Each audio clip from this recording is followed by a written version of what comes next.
Assalamualaikum warahmatullahi wabarakatuh. Perkenalkan, nama saya Dimas Oleh Rahman dengan NIM 230103404 dan sahabat saya yaitu Jagat Faisal Sultan dengan NIM 230103410. Di sini kita akan berdiskusi tentang pertanyaan-pertanyaan filsafat yang akan menstimulus atau merangsang pikiran kita. Karena menurut dosen saya, Bapak Rafiq, atau saya biasa menyebutnya Bapak Rafiq Jalaluddin Al-Rumi, karena Bapak Rafiq ini sangat intelektual menurut saya, sangat menginspirasi bagi mahasiswanya, sangat mengedukasi tentunya ya. dalam berfilsafat seperti itu. Jadi kata Bapak Rafiq Jalaluddin Ar-Rumi, kita harus berfilsafat dalam kehidupan kita, dan kita harus mempunyai saklar untuk kehidupan kita, Untuk berpikir filsafat, kadang on kadang off. Nah, makanya dari ini kita akan membuat pertanyaan-pertanyaan yang akan menstimulus pikiran kita supaya bisa men-on atau meng-off-kan cara berpikir filsafat kita. Oke, baik, kita akan mulai.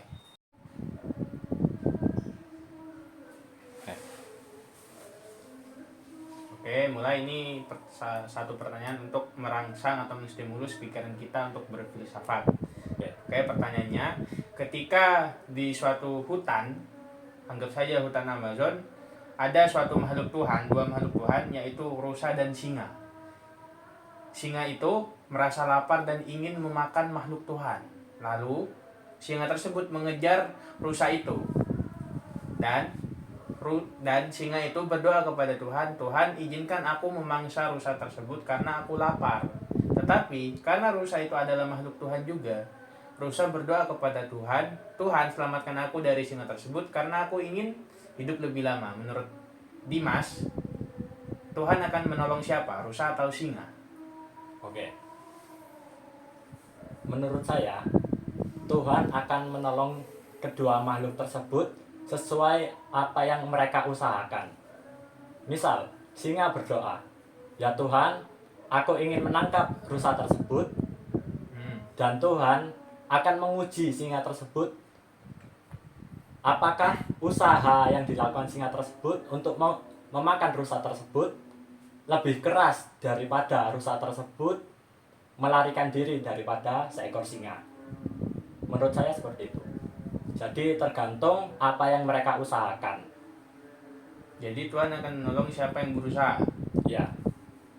Tapi ketika Tuhan menolong siapa yang berusaha, berarti dia mengesampingkan orang yang menderita tersebut. Rusa tersebut berarti pada akhirnya akan meninggal karena tidak ditolong Tuhan. Berarti Tuhan itu mengorbankan satu makhluknya untuk menyelamatkan satu makhluk yang lain. Seperti itu. Ya, menurut saya itu adalah nilai dari kehidupan itu sendiri. Jadi ada beberapa makhluk yang akan dikorbankan untuk memenuhi insting berburu dari makhluk yang lain. Berarti secara tidak langsung Anda berteori seperti Darwin, siapa yang kuat dia yang bertahan. Ya, menurut saya seperti itu. Tapi ketika saya pandang dari filsafat saya, menurut saya Tuhan itu akan menolong keduanya, tidak memihak salah satu. Apa contohnya?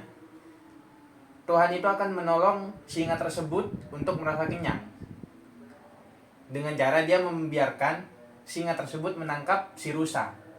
Tapi di satu sisi Tuhan juga menolong si rusa dengan cara membiarkan si rusa dimakan oleh singa, supaya rusa tersebut tidak merasa capek berlari-lari gitu.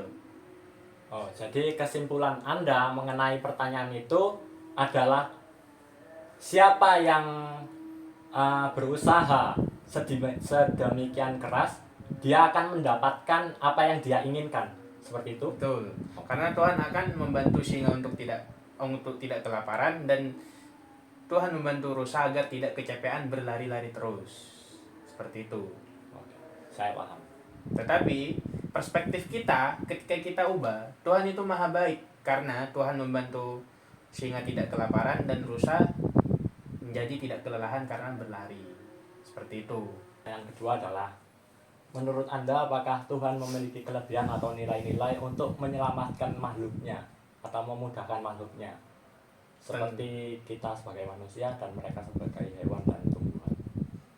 tentu saja Tuhan karena maha kuasa, maha segalanya. Tetapi di balik keputusan yang Tuhan buat, pasti ada salah satu makhluk atau hambanya yang merasa terbebani atau akan merasa sial karena keputusan tersebut. Gitu. Contohnya seperti apa? Ketika ada seorang pemuda di kos yang merasakan kepanasan yang teramat sangat, dia berdoa kepada Tuhan untuk menurunkan hujan karena dia ingin merasakan sejuk. Kemudian Tuhan mengabulkan doa pemuda tersebut. Tetapi di balik doa yang dikabulkan oleh Tuhan, ada orang yang merasa terbebani. Karena apa? Karena aktivitas yang akan dia lakukan seperti bekerja atau menanam padi menjadi terganggu karena hujan yang diturunkan tersebut. Seperti itu. Jadi kesimpulannya, pasti ada salah satu makhluk yang akan terbebani oleh keputusan yang dibuat oleh Tuhan. Menurut saya itu bukan terbebani, melainkan sebuah bentuk ujian yang diberikan oleh Tuhan kepada manusia. Ujian yang seperti apa, Mas Dimas? Ujian ya yang seperti ya tadi, saat Tuhan menurunkan hujan dan orang-orang tidak dapat pergi bekerja. Apakah orang tidak dapat pergi bekerja tersebut akan memiliki usaha yang lain selain berdiam diri di rumah atau tidak? Jadi menurut Anda, pandangan saya tentang orang yang merasa sial itu salah? Ya, salah. Oh, jadi menurut Anda sesuatu apa yang dibuat oleh Tuhan itu bersifat absolut dan benar untuk semua makhluk hidup yang ada di muka bumi ini? Ya. Jadi tergantung perspektif atau pandangan dari orang-orang yang merasakan ujian atau merasakan kenikmatan tersebut. Oh. Jadi ketika kita bersyukur dan bisa memandang dari sudut pandang yang lain, kita akan merasa bersyukur dan nikmat. Ya. Tetapi kita dengan cara kita berpandangan salah, kita menganggap bahwa itu sebagai kesialan, bukan ujian yang diberikan oleh Tuhan. Oke. Saya lanjut ke pertanyaan ketiga, pertanyaan terakhir. Ini pertanyaannya, menurut Anda, menurut Dimas, apakah arti kebahagiaan sejati dan bagaimana cara menggapainya? Oke. Menurut saya kebahagiaan itu relatif dan sebuah pilihan. Jadi, misal ada orang yang kaya dan orang miskin itu kebahagiaannya berbeda-beda. Jadi orang kaya kebahagiaannya adalah saat mereka mencapai sebuah kesuksesan atau mencapai sebuah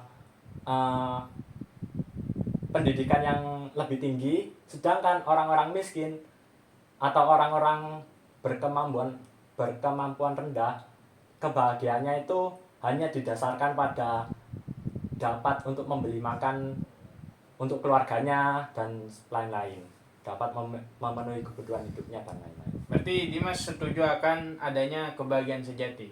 Ya, setuju. Tapi kalau menurut saya, kebahagiaan sejati itu tidak ada, karena menurut filsuf dari Buddha, kalau nggak salah, dia mengatakan bahwa setiap keinginan adalah sumber penderitaan. Jadi ketika kita ingin bahagia atau ingin mencapai sesuatu, itu malah kita menderita. Jadi menurut saya itu kebahagiaan sejati itu tidak ada, karena kita akan merasakan penderitaan saja dalam kehidupan. Seperti itu. Kamu memandang kebahagiaan secara negatif. Menurut saya, kebahagiaan itu harus dicapai dari sebuah penderitaan. Itu adalah konsep kebahagiaan itu sendiri. Jadi, kita sebagai manusia harus menderita dulu, lalu mencapai sebuah kebahagiaan yang sejati. Seperti kita melaksanakan kuliah, kita melaksanakan tugas-tugas yang diberikan oleh dosen, itu adalah suatu bentuk penderitaan bagi kita. Tapi itu dibalik penderitaan itu semua, kita akan mencapai sebuah kebahagiaan sejati, yaitu lulus tepat waktu atau sebagainya. Jadi menurut saya adalah kebahagiaan sejati itu harus didapat dilalui dari proses yang namanya penderitaan. Berarti Anda menyimpulkan bahwa penderitaan dan kebahagiaan itu adalah satu paket, tidak bisa dipisahkan satu sama lain. Ketika suatu individu ingin merasakan sebuah kebahagiaan, meskipun kebahagiaan itu bisa diubah secara perspektif pandangan kita, penderitaan dan kebahagiaan itu tidak bisa dipisahkan. Pasti salah satunya pasti berkesinambungan. Seperti itu. Ya. Ini berarti sesuai dengan saya pernah menonton di TikTok, katanya seperti ini. Kenapa ketiduran dengan tidur itu lebih nikmat ketiduran? Kenapa makan saat kita lapar atau makan saat kita kelaparan dibandingkan makan saat kita pengen saja lebih nikmat makan ketika kelaparan? Karena sebuah penderitaan dan kebahagiaan itu satu paket. Seperti itu. Ya, seperti itu. Jadi saat kita memiliki tujuan, yaitu mencapai kebahagiaan sejati, kita harus melalui yang namanya penderitaan tersebut. Supaya dari penderitaan tersebut, ketika kita mendapat kebahagiaan tersebut, kita akan menjaga kebahagiaan tersebut agar tidak cepat hilang. Karena penderitaan yang kita alami itu sangat sakit gitu. Jadi kita akan menjaga kebahagiaan tersebut akan tidak cepat hilang dan tetap stay di diri kita sendiri. Oke, seperti itu. Kupi, Metina ya paketnya ya. Kupikir nih anjing, pengen gue tampol udah. Ya, gue tanya guys. Ayo, udah. Yang bagus ini. Nah, jadi pertanyaan penutup untuk kita dan penonton, seberapakah penting cara berpikir filsafat di kehidupan sehari-hari, dan apakah Anda mempunyai kutipan-kutipan dari seorang filsuf-filsuf terkenal? Itu bisa disebutkan di kolom komentar. Terkait jawaban ini saya akan menjawab, lalu Dimas yang akan menjawab juga. Bagi saya, berpikir filsafat dalam kehidupan kita, baik bernegara, berkeluarga, berapapun itu sangatlah penting. Karena apa? Ketika kita akan melakukan sesuatu atau ketika kita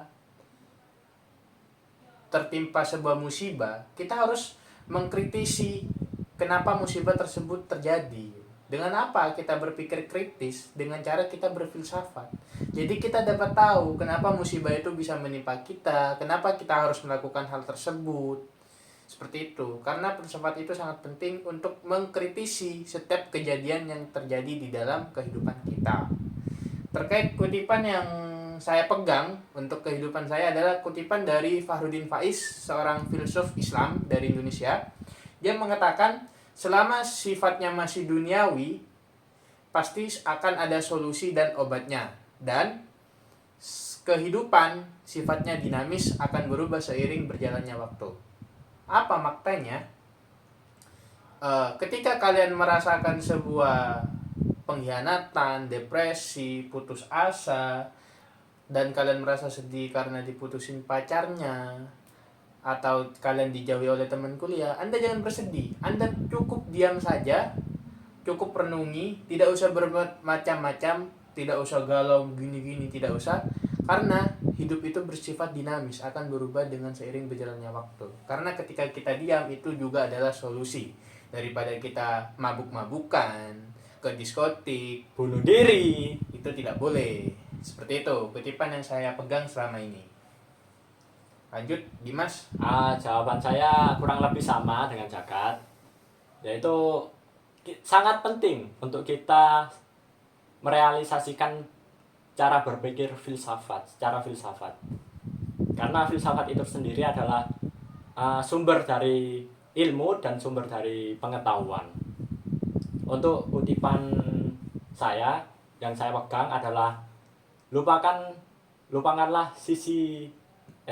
ingatlah sisi manusiawimu dan lupakanlah hal-hal yang lain. Kutipan ini berasal dari Bertrand Russell yang maknanya berarti ingatlah setiap momen-momen di kehidupanmu, ingatlah setiap tindakan moral, setiap tindakan positif yang kamu berikan secara menyeluruh kepada masyarakat yang lain, itu kamu harus ingat, dan kalian harus melupakan seluruh hal-hal yang negatif seperti cerita-cerita kamu tentang hal-hal yang buruk dan sebagainya. Baik, Untuk itu baik kita sebagai Jagat dan Dimas ingin menutup podcast kali ini. Mohon maaf apabila kami ada salah-salah kata. Wassalamualaikum warahmatullahi wabarakatuh.